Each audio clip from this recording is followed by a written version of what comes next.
Tom, one other thing I want to show you. We have a milling machine, a pavement milling machine here that we're doing testing on.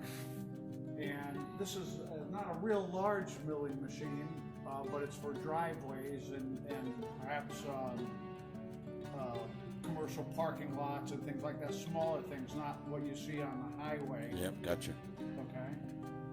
So it's here because they just purchased it and they're not sure of its condition, and they've been told that it has some issues with the hydraulics. So they want all the hydraulics to be checked out.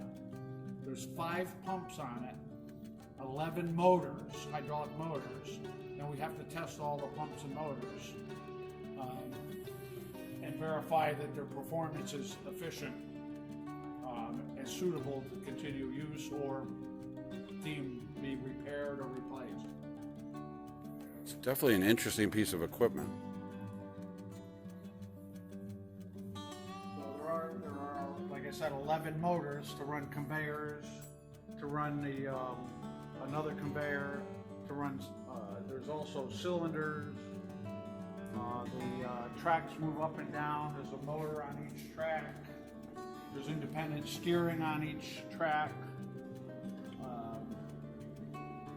The milling box moves up and down.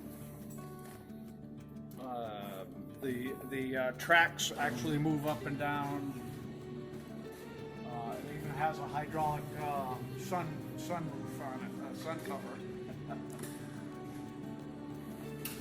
There's a very large bank of valves up here with Atos valves, or Italian valve brand.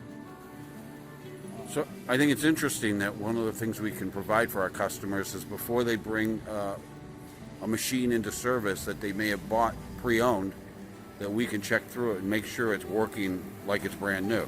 Oh yeah. No, we can confirm all the specifications on all the components, whether it's cylinders, valves, pumps, motors, whatever. Excellent. So we'll be getting to that soon? Yes, we're getting to this job very soon. All right. Thanks again, Brian.